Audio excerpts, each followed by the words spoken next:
The dust settled on the empty road as Penelope Greene clutched the ragged quilt to her chest, watching her family home burn to cinders in the distance. The flames licked at the twilight sky of 1884, consuming everything she had ever known, everything except this one cherished heirloom that her grandmother had stitched with hands worn from years of frontier living. Penelope had been away, delivering eggs to neighbors when it happened. She returned to find her parents' homestead engulfed in flames, and the twisted bodies of her mother and father sprawled in the yard, bullet holes marking their final moments. She couldn't even bury them properly.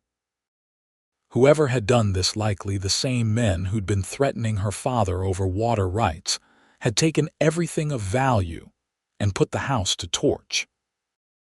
Now, at 22, she stood alone at the crossroads outside the small settlement of Enid, Oklahoma Territory, with night falling fast and the early autumn wind chilling her to the bone.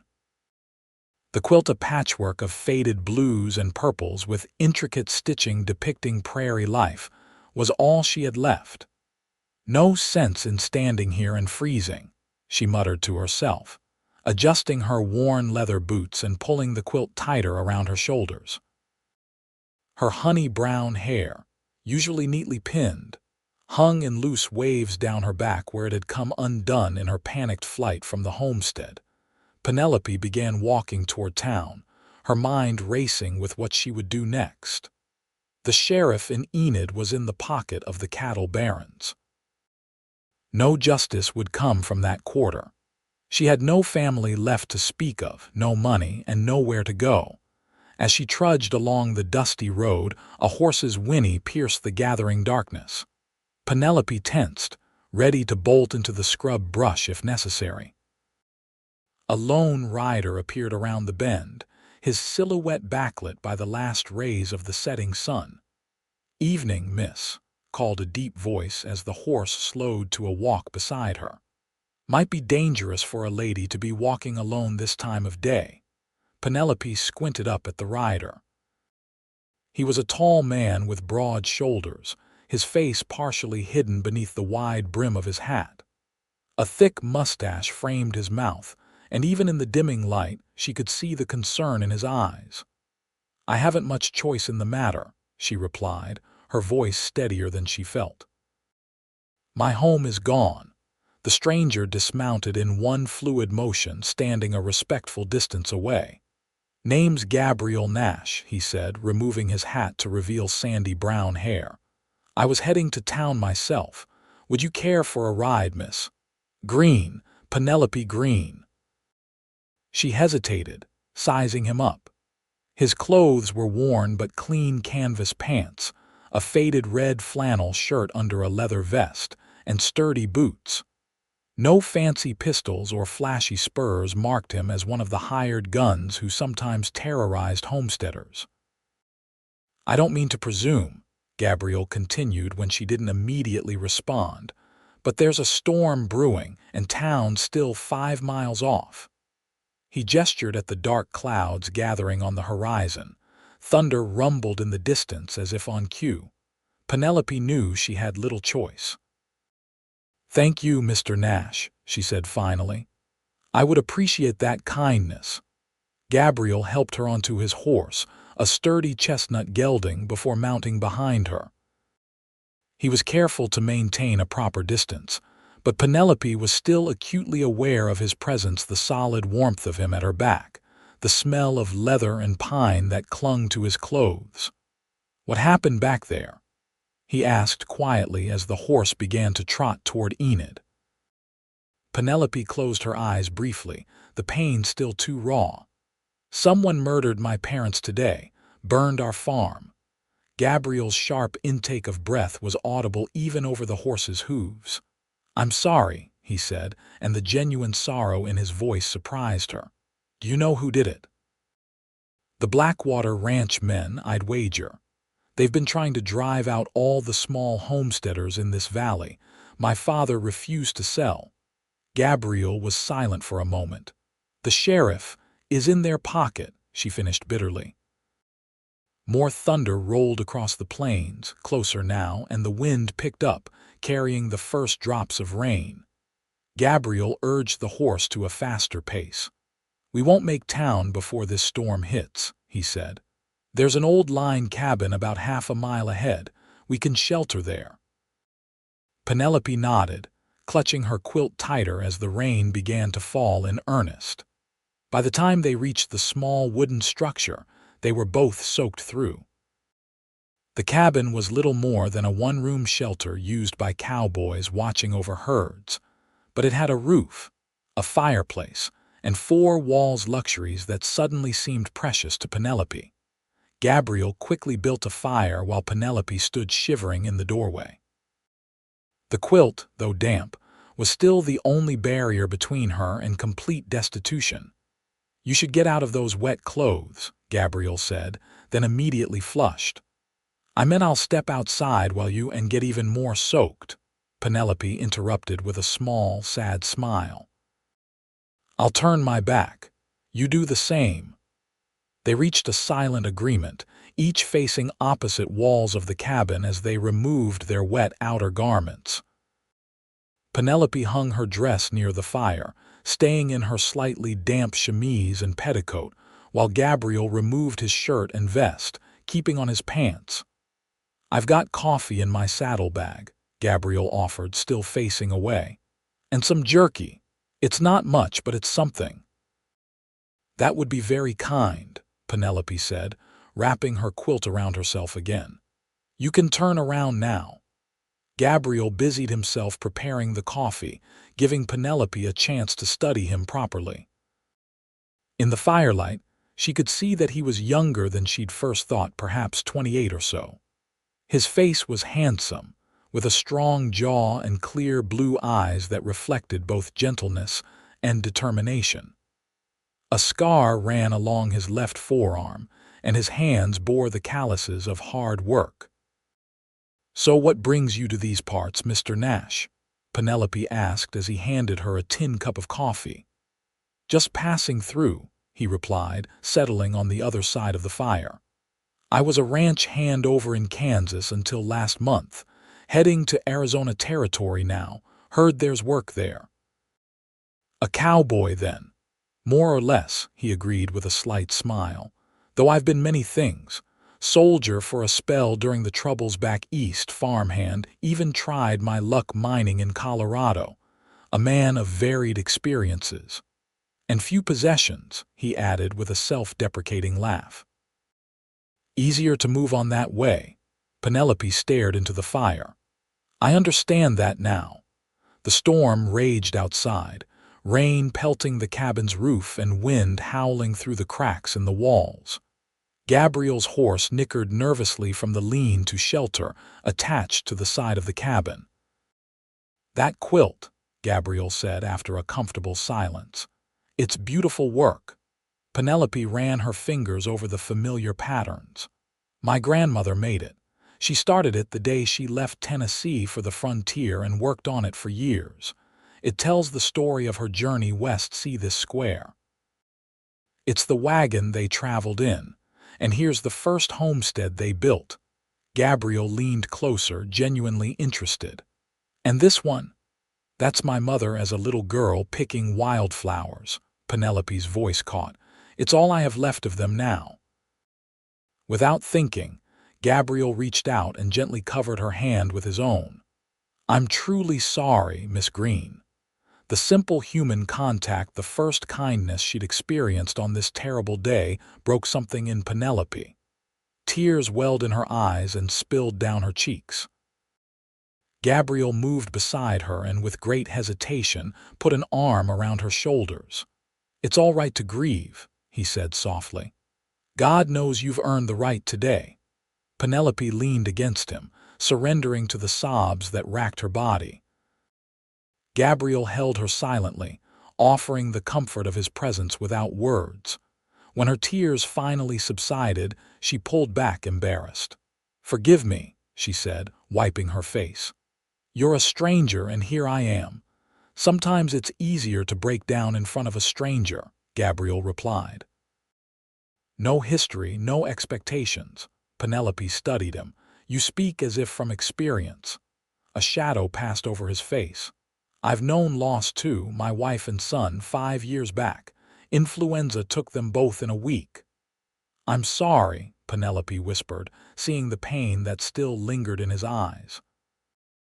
"I carried their memory from town to town, ranch to ranch," he continued, "never staying anywhere long enough to feel the hurt of leaving, but it's a lonely way to live." The confession hung between them, intimate and honest. Penelope felt a strange connection to this man. She'd only just met, a fellow traveler on the hard road of grief. "What will you do now?" Gabriel asked as the fire crackled. Penelope sighed. "I don't know. I have an aunt in Kansas City, but I've no money for the fare. I can sew and cook, so perhaps I can find work in town, though Enid's not much more than a dusty street and a handful of buildings." "Those are useful skills out here," Gabriel nodded. "Better than what most have." "And what about you? Will you continue to Arizona?" Gabriel stared into the fire. "I suppose I will. Nothing holding me here." The rain continued through the night, and they talked of many things: Penelope's childhood on the homestead, Gabriel's adventures across the Western Territories, books they'd read, places they dreamed of seeing. In the small confines of the line cabin, a fragile friendship began to form. Eventually, exhaustion overtook them both. Gabriel insisted that Penelope take the small cot in the corner while he spread his bedroll near the fire. Despite her protests, he was firm. "A lady needs her rest," he said with a gentle smile, "and I've slept on ground harder than this floor plenty of times."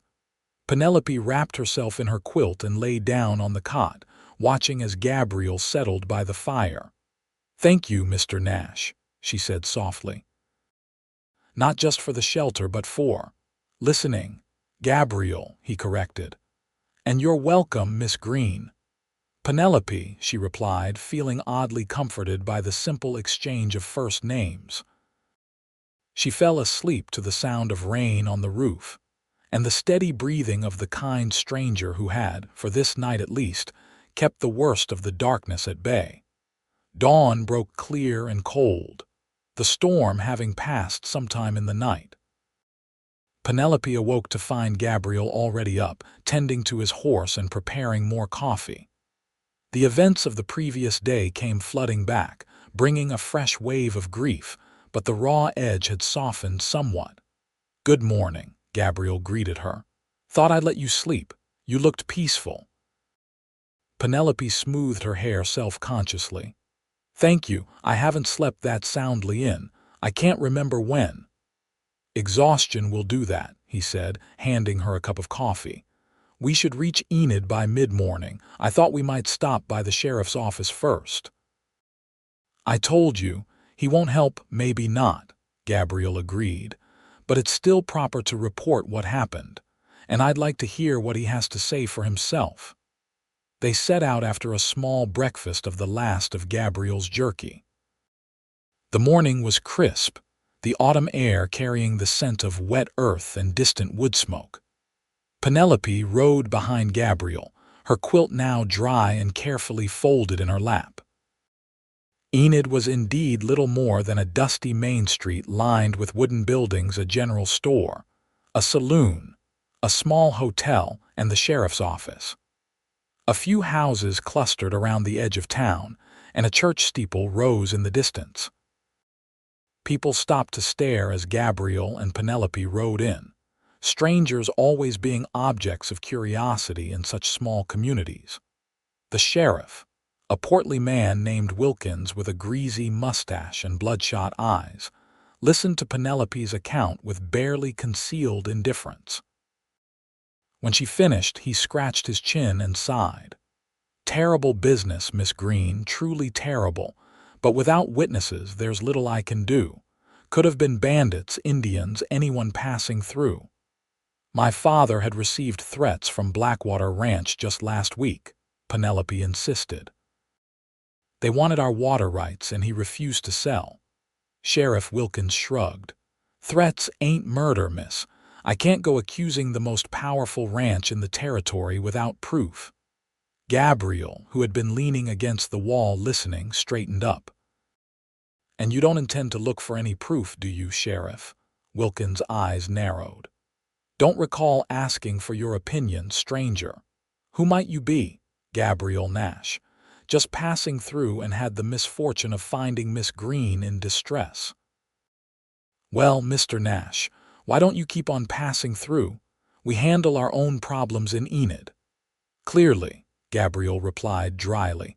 Penelope could feel the tension rising and placed a restraining hand on Gabriel's arm. "Thank you for your time, Sheriff," she said, tugging Gabriel toward the door. Outside, Gabriel was seething. "That man's as corrupt as they come." "I told you he wouldn't help," Penelope said wearily. "The Blackwater Ranch owns half the county, including the sheriff." Gabriel looked down at her, his expression softening. "I'm sorry. What will you do now?" Penelope glanced around the small town, reality setting in. "Try to find work, I suppose. Save enough for a ticket to Kansas City." Gabriel hesitated, then spoke carefully. "I could loan you the fare. It wouldn't be much." "No," Penelope interrupted firmly. "You've been more than kind, but I won't be a charity case. I can make my own way." A smile tugged at the corner of Gabriel's mouth. "I believe you can, at that."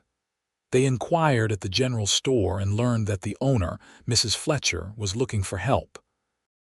The older woman took one look at Penelope's neat appearance despite her circumstances and hired her on the spot. "You can stay in the room above the store," Mrs. Fletcher said. "It's small, but it's clean.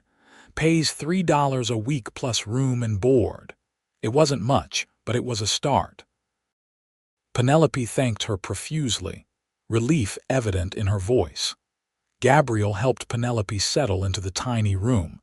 Carrying up the few items, Mrs. Fletcher had provided a basin, some towels, and a worn but clean blanket for the narrow bed. Penelope carefully placed her quilt on the bed, smoothing it with reverence. "Will you be all right here?" Gabriel asked, standing awkwardly in the doorway. Penelope nodded. "Thanks to you. I don't know what would have happened if you hadn't come along yesterday." An uncomfortable silence fell between them. Gabriel cleared his throat. "Well, I suppose I should be moving on. Arizona's a fair distance yet." "Yes, of course," Penelope said quickly, ignoring the strange pang in her chest. "You've been delayed too long already." Gabriel shifted his weight, seeming reluctant to leave. "If you ever need anything, I'll be fine," she assured him with a forced smile. He nodded, then suddenly reached into his pocket and pulled out a small folding knife. "Take this, at least. A lady living alone should have some protection." Penelope accepted the knife, their fingers brushing momentarily. "Thank you, Gabriel, for everything." "Goodbye, Penelope," he said softly, and then he was gone, his footsteps echoing down the narrow stairs. Penelope sat on the edge of the bed, listening as the front door of the shop closed below. She told herself the hollow feeling in her stomach was simply hunger, not the departure of a man she'd known for barely a day. She had work to do, a new life to build. There was no time for foolish fancies about kind-eyed cowboys passing through. Gabriel Nash rode slowly out of Enid, his mind troubled. He should have been relieved to continue his journey, to return to the solitary existence he'd grown accustomed to over the years. Instead, he found himself turning in his saddle to look back at the small town, wondering about the brave young woman he'd left behind. "Fool," he muttered to himself, spurring his horse forward. "She's better off without your complications." But as the miles stretched before him, Gabriel couldn't shake the memory of Penelope's quiet dignity in the face of overwhelming loss, or the way her amber eyes had lit up when she spoke of her grandmother's quilt. There had been something about her, a strength, a resilience that called to him. 3 days and 30 miles later, Gabriel found himself in a nameless saloon in a slightly larger town. nursing a whiskey and listening to the conversations around him. A group of cowhands from Blackwater Ranch were drinking heavily at a nearby table, boasting about their exploits.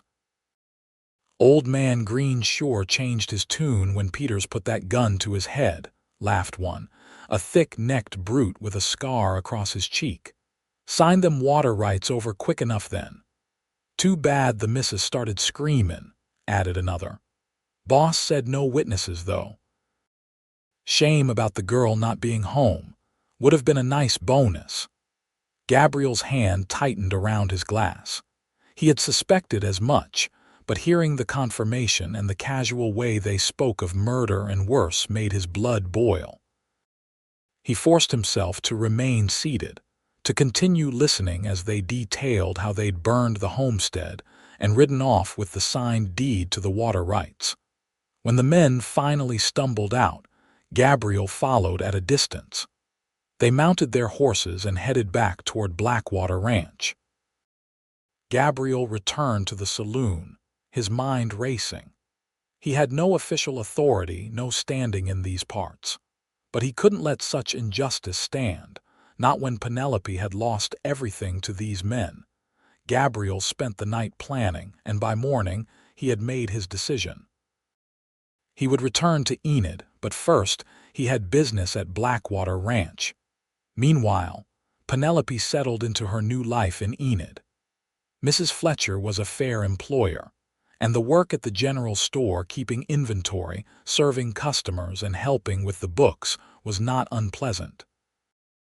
In the evenings, Penelope sewed by lamplight, taking in mending and alterations for extra money. Her quilt remained her most treasured possession, spread on her bed each night as a reminder of happier times. 2 weeks passed, and the raw wound of her parents' deaths began to scab over, though the ache remained. She tried not to think of Gabriel Nash, but found him appearing in her thoughts at odd moments when a customer wore a similar hat, or when she overheard tales of Arizona Territory. On a crisp October morning, Penelope was arranging a display of canned goods when the store's bell jingled. She looked up to greet the customer and froze. Sheriff Wilkins stood in the doorway, his expression unusually grave. "Miss Greene," he said, removing his hat. "Might I have a word?" Penelope straightened, her heart pounding. "What is it, Sheriff?" "There's been some developments regarding your parents' case." He glanced around the store where several customers were browsing. Perhaps somewhere more private, Mrs. Fletcher appeared from the back room. "You can use my office, Penelope." Penelope followed the sheriff into the small room, her mind racing. Had justice finally caught up with her parents' killers? "There was a fire at Blackwater Ranch last night," Wilkins began without preamble once the door closed behind them. "Nothing serious, just the bunkhouse, but in the confusion, someone broke into the main house and stole some papers from the safe." Penelope waited, unsure where this was leading. "Among those papers was a deed to your family's water rights, signed by your father and dated the day of the incident." Wilkins shifted uncomfortably. "The thing is, Miss Greene, this morning that deed was delivered to my office, along with a written confession from one of the Blackwater hands. Fellow named Hicks confessed to being present when your parents were killed." Penelope gripped the edge of Mrs. Fletcher's desk. "What are you saying, Sheriff?" "I'm saying that it appears your suspicions were correct. Blackwater men did raid your homestead, forced your father to sign over the water rights, and then—" He cleared his throat. "Well, you know the rest." "And you're actually going to do something about it?" Penelope couldn't keep the bitterness from her voice. Wilkins had the grace to look ashamed. "The territorial marshal arrived this morning as well. Seems someone telegraphed him about corruption in these parts. With the confession and the evidence, he's already arrested the ranch foreman and 2 others. The owner, Mr. Blackwater himself, is claiming ignorance, but the marshal's not convinced." Penelope's mind reeled. Who would have done all this? Who delivered the confession? That's the other reason I'm here, Wilkins said. The package came with a note for you. He handed her a folded piece of paper. Penelope opened it with trembling fingers and read the simple message. The land is still yours. The deed is clean. Justice isn't perfect, but it's something. GN. Her breath caught. Gabriel, it had to be. You know who this GN is? The sheriff asked. Penelope folded the note carefully. Just a friend passing through. After the sheriff left, Penelope stood in Mrs. Fletcher's office trying to process everything. Her family's land was still hers. The men who killed her parents were being brought to justice, and Gabriel Nash, a man she'd known for less than a day, had risked his life to make it happen. Mrs. Fletcher poked her head in. Everything all right, dear? You look like you've seen a ghost. I'm not sure, Penelope replied honestly. The sheriff says they've caught the men who killed my parents. Well, thank the Lord for that, Mrs. Fletcher said. Will you be wanting to go back to your homestead now? Penelope hadn't considered that possibility. The thought of returning to the place where her parents had died was daunting, yet the land was her birthright, her heritage. I don't know, she admitted. There's nothing left there but ashes. Well, you take your time deciding. Your position here is secure as long as you want it.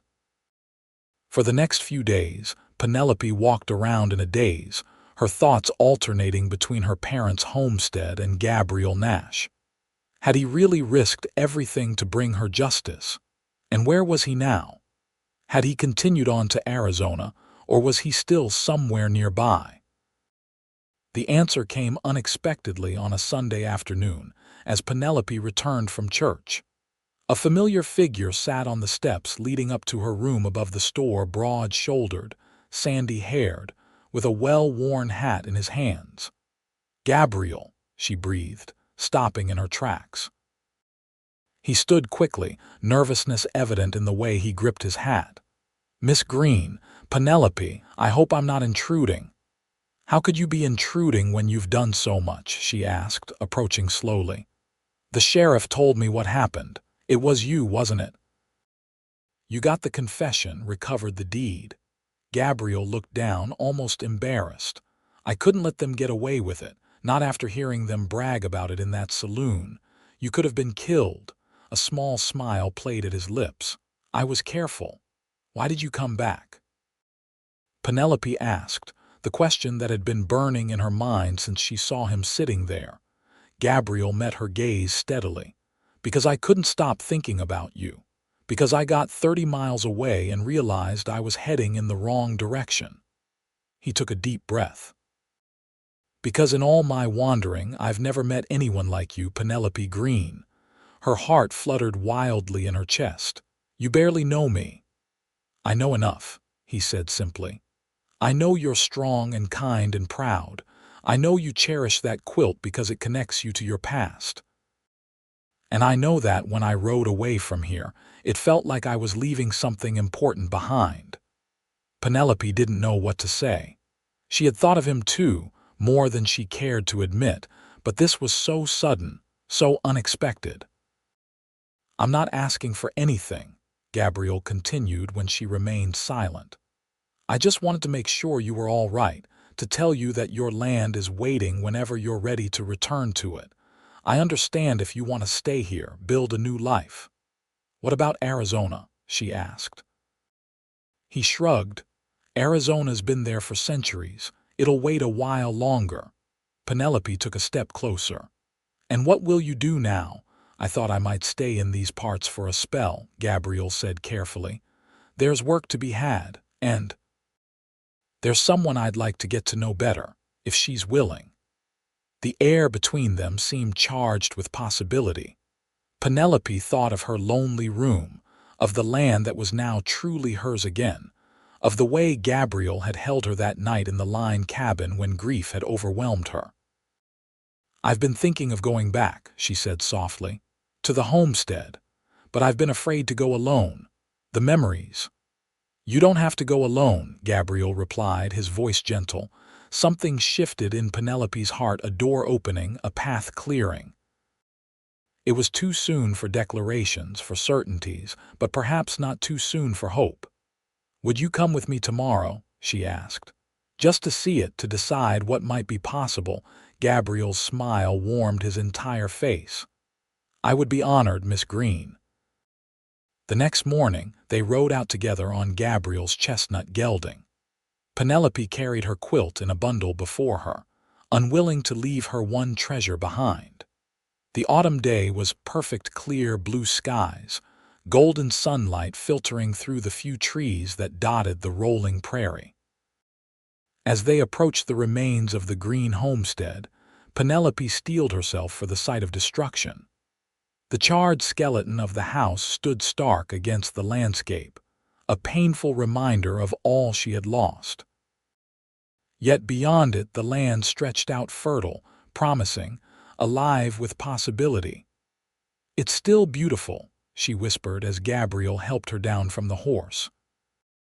They walked together through what had once been her home, Penelope pointing out where rooms had been, sharing memories that the ashes couldn't claim.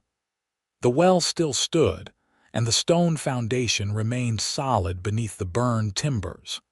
"It could be rebuilt," Gabriel said cautiously. "Not the same, but perhaps something new." Penelope looked at him, really looked at this man who had come into her life so unexpectedly. "Why would you help me like this? You could be in Arizona by now, starting fresh." Gabriel gazed across the land, the breeze ruffling his hair. "Maybe I'm tired of starting fresh in new places. Maybe I'm ready to build something that lasts." He turned to her, his blue eyes earnest.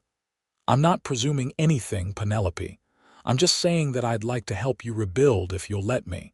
As a friend, as a neighbor, as whatever you need." Penelope felt a warmth spreading through her that had nothing to do with the autumn sun. "And what do you need, Gabriel Nash?" His expression softened. "A purpose, a place to belong, and maybe, someday, someone to belong with." They stood together in the ruins of her past, looking toward an uncertain future. Penelope unfolded her quilt and ran her fingers over the patterns that told the story of her family's journey. "My grandmother added to this quilt her entire life," she said. "Every important moment, every new chapter. There's still room for more squares, more stories." Gabriel's hand found hers, tentatively at first, then with growing confidence when she didn't pull away. "I'd like to see those stories unfold, Penelope." As weeks turned into months, Gabriel and Penelope worked side by side to rebuild the Greene homestead. With his savings and her determination, they cleared the debris, salvaged what could be saved, and began constructing a new house on the old foundation. Gabriel hired on at a neighboring ranch but spent every free moment helping Penelope restore her land. The town rallied around them, too. Once the Blackwater men were brought to justice and the corrupt sheriff replaced, the community of Enid showed its true heart. Neighbors came with lumber, tools, and willing hands. Mrs. Fletcher supplied provisions on credit, insisting Penelope could pay when the farm began producing again. Through the cold winter months, Penelope continued to live above the general store while Gabriel stayed in the bunkhouse at the Wilson Ranch where he worked. They saw each other nearly every day, sharing meals, making plans for the homestead, getting to know each other in the slow, careful way of two people who had known loss and were cautious with hope. By spring, the new house was taking shape, smaller than the original but solid and well built.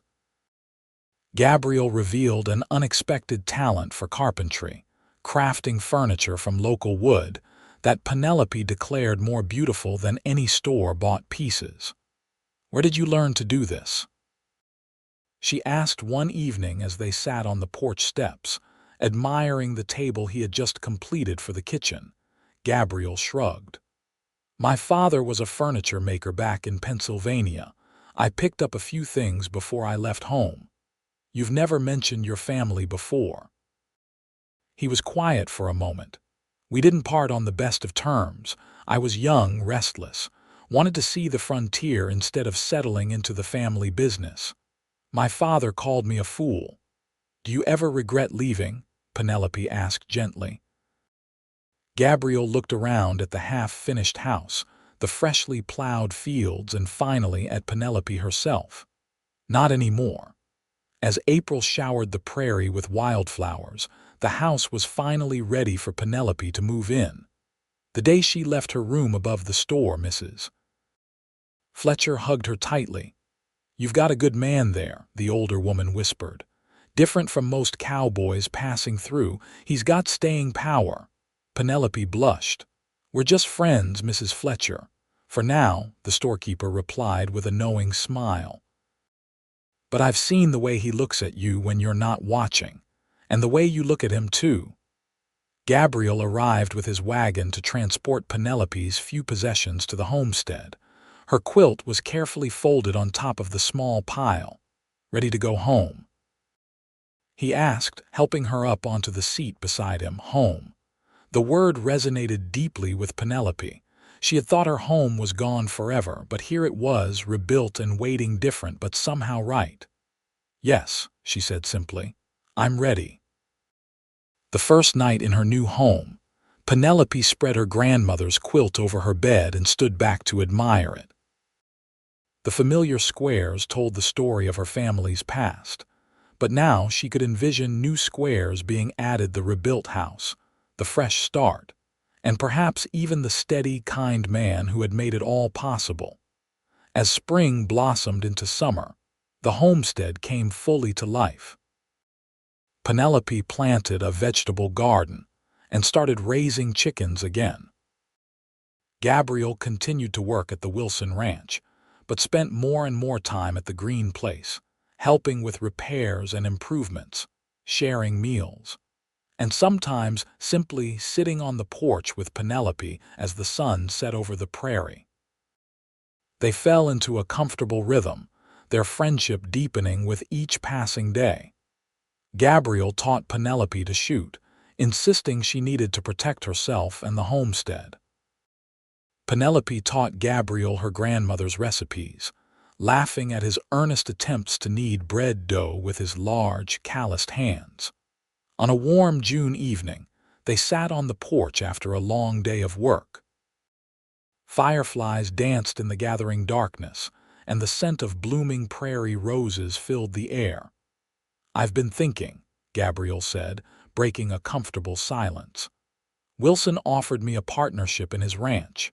His son moved back east, and he's getting too old to manage it all himself."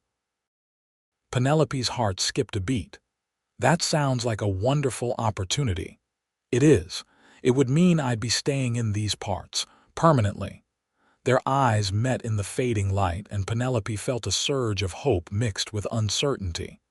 "Is that what you want, to settle here?" Gabriel leaned forward, elbows on his knees. "I've wandered most of my adult life, Penelope. Never found a place that felt right enough to stay. Until now." "Because of the partnership offer?" she asked, hardly daring to breathe.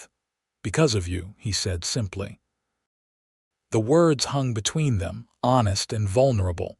Penelope reached out slowly and took his hand in hers. "I'm glad," she whispered. Gabriel's fingers tightened around hers. "I don't want to rush you or presume. I know it hasn't been that long since we met, and you've been through so much." "Gabriel," Penelope interrupted softly. "I feel it too."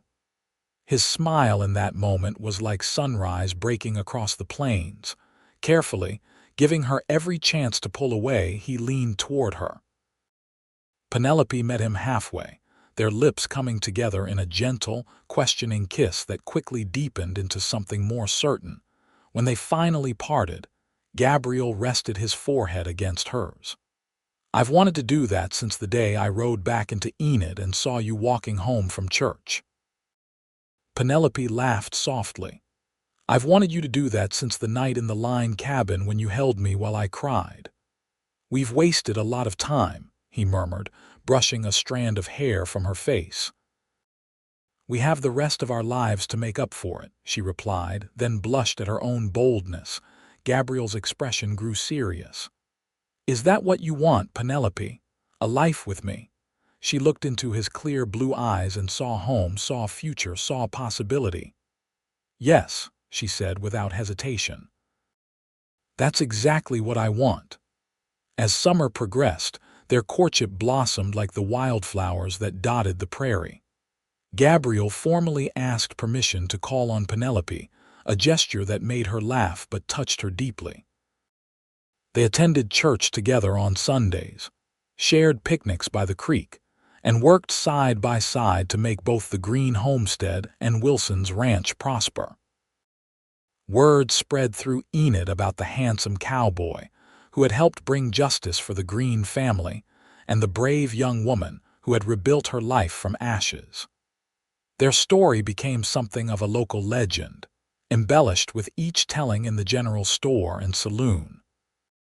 By August, Gabriel had accepted Wilson's partnership offer and was dividing his time between the ranch and Penelope's homestead.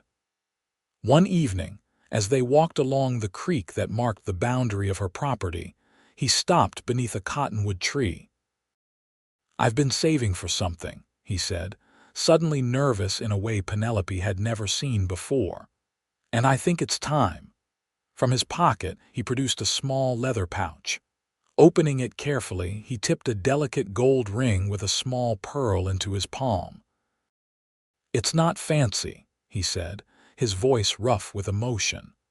"But it reminded me of you, beautiful in a real way, not flashy but genuine and lasting." Penelope's hand flew to her mouth as Gabriel knelt before her on the grassy bank. "Penelope Greene, I came to this territory with nothing but my horse and the clothes on my back. I had no home, no family, no real purpose. But then I found you, or maybe you found me, and everything changed." He took a deep breath. "I love you. I want to build a life with you. Will you marry me?" Tears blurred Penelope's vision as she looked down at this man who had reshaped her world. "Yes," she whispered, then louder. "Yes, Gabriel Nash, I will marry you." The ring slid perfectly onto her finger as if it had been made for her. Gabriel stood and pulled her into his arms, kissing her with a passion that left them both breathless. "When?" he asked against her lips. "As soon as possible," she replied without hesitation. "I've had enough of waiting for happiness." They were married in the small church in Enid on a perfect September day in 1885. Mrs. Fletcher helped Penelope fashion a wedding dress from fine cream-colored fabric, ordered specially from Kansas City. Gabriel wore a new suit, looking so handsome that Penelope could hardly believe he was to be her husband. The entire community turned out for the celebration. Wilson, Gabriel's new partner, served as best man, while Mrs. Fletcher stood proudly beside Penelope. After the ceremony, the townsfolk gathered at the rebuilt Greene homestead for a feast that lasted well into the evening. As twilight fell, the guests gradually departed, leaving the newlyweds alone for the first time. They stood on the porch, watching the last wagon disappear down the road. "Mrs. Nash," Gabriel said, testing the name with evident pleasure. "Welcome home." Penelope leaned against him, contentment filling her heart.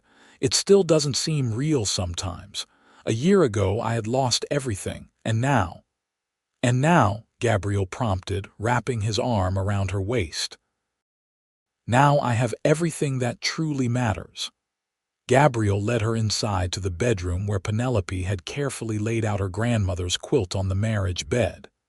In the soft glow of the lamplight, the colorful squares seemed to come alive with stories past, present, and future. "I've been working on something," Penelope said shyly, pointing to a new square in the corner of the quilt. Gabriel leaned closer to see the intricate stitching depicting a man and woman standing before a small house, hands joined. "You added us," he said, his voice thick with emotion. "I added our beginning," Penelope corrected, tracing the stitches with her finger. "There's still room for much more of our story." Gabriel drew her into his arms, overwhelmed by the love he felt for this woman who had mended not just a quilt, but his very soul. "I can't wait to live every chapter with you." As autumn painted the prairie in russets and golds, Penelope and Gabriel settled into married life with a joy neither had thought possible after their respective losses. They divided their time between the homestead and the Wilson ranch, building a prosperous future together. Gabriel proved to be a skilled rancher, his years of experience on various spreads giving him knowledge that complemented Wilson's own expertise. Penelope's vegetable garden flourished, providing ample produce for their table and extra to sell in town. She also began raising more chickens, selling eggs and occasionally a bird for Sunday dinners. Their evenings were spent in comfortable domesticity, Gabriel whittling or repairing tack while Penelope sewed by the fire, often working on new squares for her grandmother's quilt. They talked of everything and nothing, learning each other's histories, dreams, and fears. "Do you ever think about having children?" Penelope asked one night as they prepared for bed. Gabriel paused in the act of removing his boots. "I do," he said carefully, "but after losing my son, I was afraid to want that again for a long time." He looked up at her, vulnerability in his eyes. "Do you want children, Penelope?" She sat beside him on the edge of the bed. "I do. I want a family with you, Gabriel, a home filled with love and laughter." He took her hand, running his thumb over the simple gold band he had placed there. "Nothing would make me happier." "Or more terrified," he admitted with a small laugh. "We'd face it together," Penelope said, leaning against his shoulder. "Like everything else." As winter blanketed the prairie in white, they celebrated their first Christmas together in the cozy warmth of their home. Gabriel surprised Penelope with a beautiful oak chest he had secretly crafted in Wilson's barn. "For your quilt," he explained as she ran her hands over the smooth wood in wonder, "and for anything else you want to keep safe for future generations." Penelope's gift to Gabriel was a hand-knitted sweater and a small parcel wrapped in tissue paper. When he opened it, he found a tiny pair of knitted booties. He looked up at her in astonishment. "Penelope, are you?" She nodded, tears of joy shining in her eyes. "The baby should arrive in early summer. Dr. Adams confirmed it last week when I went into town." Gabriel gathered her in his arms, his heart so full it felt like it might burst. "Thank you," he whispered against her hair. "Thank you for this life, for this love, for this future." That night, as snow fell softly outside their window, Gabriel wrapped them both in Penelope's quilt and held her close. "We're rich enough," he murmured, his hand gently resting on her still flat stomach. "With this quilt, this love, this little one on the way, we have everything we need." Penelope covered his hand with her own. "More than enough," she agreed, thinking of how far they had both come, she from destitution and grief, he from rootless wandering to find this precious belonging in each other's arms. Spring came early that year, as if nature itself was eager to welcome the new life growing within Penelope.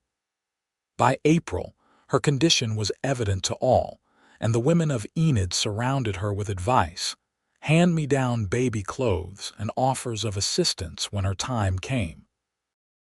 Gabriel hovered protectively, insisting on taking over the heavier chores and fretting whenever Penelope so much as lifted a bucket. She indulged his concern with good humor, knowing it stemmed from both love and the lingering fear of his past loss. "This baby is strong," she assured him one evening as they sat on the porch, his hand resting on her rounded belly to feel the vigorous kicks within. "Just like its father." "And determined like its mother," Gabriel added with a smile. In late June, as wildflowers carpeted the prairie in a riot of color, Penelope's labor began. Gabriel rode frantically for Dr. Adams and Mrs. Fletcher, nearly wearing out his horse in the process. He returned to find Penelope pacing the bedroom, her face serene despite the contractions that came with increasing frequency. "The baby's coming faster than expected," she told him calmly. "You may need to help me, Gabriel." Panic flashed across his face. "But I don't know I can't. You can," she said firmly, gripping his hand as another contraction washed over her. "We can do this together." By the time Mrs. Fletcher arrived, rushing in with practiced efficiency, Penelope was already pushing. Gabriel held her hand, speaking words of encouragement that he scarcely remembered afterward, his focus entirely on his wife's strength and determination. Their son was born as the sun set, his lusty cries filling the room as Mrs. Fletcher placed him in Penelope's arms. Gabriel stared in wonder at the tiny, perfect face, the dark hair, the miniature fingers curled into fists. "He's beautiful," he whispered, afraid to speak louder and break the spell of the moment. Penelope looked up at him, exhausted but radiant. "Would you like to hold your son?" With trembling hands, Gabriel accepted the small bundle, cradling his newborn son against his chest. The baby's eyes, blue like his own, blinked open briefly, seeming to focus on his father's face before closing again in contented sleep. "What shall we name him?" Penelope asked softly. Gabriel thought for a moment. "How about Samuel, after your father?" Tears welled in Penelope's eyes. "Samuel Nash," she tested the name. "It's perfect." Dr. Adams arrived shortly thereafter, examining both mother and child with a satisfied nod. "You've done well, Mrs. Nash. A healthy boy and a smooth delivery. Some women were born to be mothers, and you appear to be one of them." After the doctor and Mrs. Fletcher departed, promising to return the next day to check on them, Gabriel and Penelope lay together on their bed, little Samuel sleeping peacefully between them. Gabriel reached across to stroke his wife's cheek, overcome with love for this family they had created. "I never thought I could be this happy again," he confessed. "After Emma and little James died, I thought that part of my life was over forever."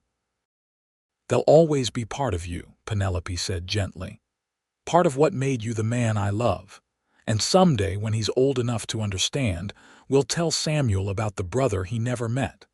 Gabriel nodded, a bittersweet smile crossing his face. "And about his brave grandparents who refused to be driven from their land." They fell silent, watching their son's peaceful slumber, each lost in thoughts of the past and dreams of the future stretching before them. As summer turned to autumn once more, Samuel grew into a strong, curious infant with his father's blue eyes and his mother's determination. Penelope added a new square to her quilt, a small scene depicting 3 figures beside the homestead, the smallest held in loving arms.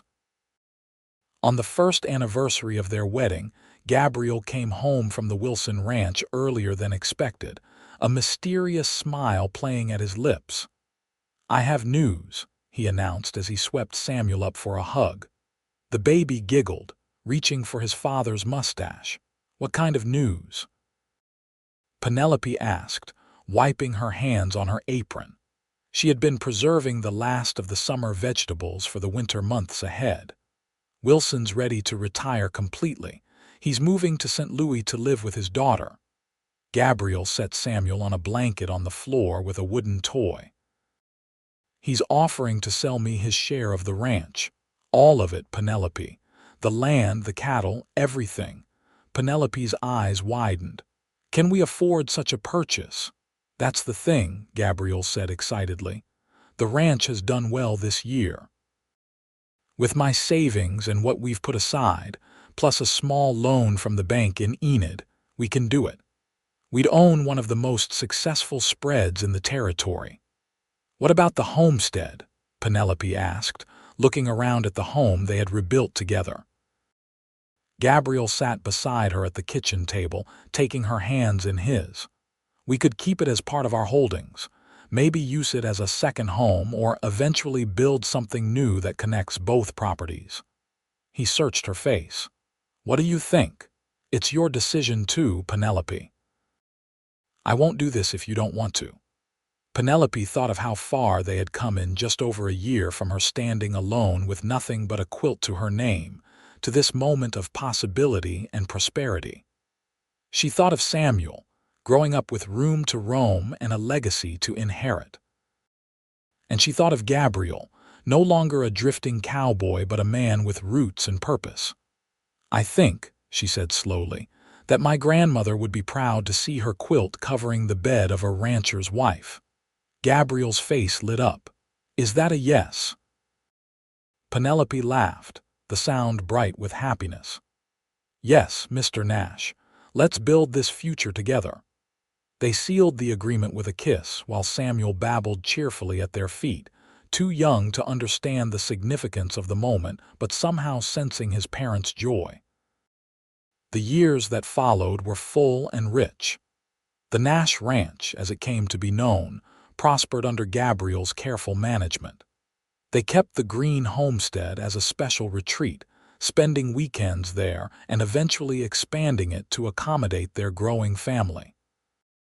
Samuel was joined by a sister, Emma Rose, named for Gabriel's first wife and Penelope's mother, and later by another boy, Thomas Wilson, named in honor of Gabriel's mentor and partner. Penelope's quilt grew with their family, new squares added for each child, each milestone. She became known throughout the county for her quilting skills, teaching other women the art her grandmother had passed down to her. Gabriel, once restless and rootless, found deep satisfaction in the land and in the family that anchored him to it. Enid grew from a dusty settlement into a proper town with a school, where Samuel and later his siblings learned their letters. The railroad came through in 1889, bringing new opportunities and connections to the wider world. Through it all, the Nash family stood as a cornerstone of the community, their story of loss, justice, and rebuilding becoming part of local lore. On quiet evenings, when the children were asleep and the work of the day was done, Gabriel and Penelope would often sit on the porch of their home, watching the stars emerge over the prairie that had witnessed their journey. "You ever think about how it all began?" Penelope would sometimes ask, her head resting on her husband's shoulder. "With nothing but a quilt and a kind stranger on a dusty road. Best detour I ever took," Gabriel would reply, pressing a kiss to her temple. "Finding you was like finding a part of myself I didn't know was missing." And as the years turned into decades, as their children grew and the territory became a state, as the 19th century gave way to the 20th, Penelope's grandmother's quilt remained at the center of their home, a testament to survival, to memory, and to the richness that comes not from gold or cattle or land, but from love that builds something lasting from the ashes of loss. In their twilight years, with grandchildren playing at their feet and the ranch in the capable hands of Samuel and his brothers, Gabriel and Penelope would sometimes wrap themselves in that same quilt on cool evenings, its fabric worn soft with time but still vibrant with stories. And Gabriel, his hair now silver but his blue eyes still bright with love, would hold Penelope close and repeat the words he had said to her so long ago, when she had nothing but this heirloom to her name. "We're rich enough," he would whisper, and Penelope, her hand finding his as it had for over 50 years, would always answer, "More than enough."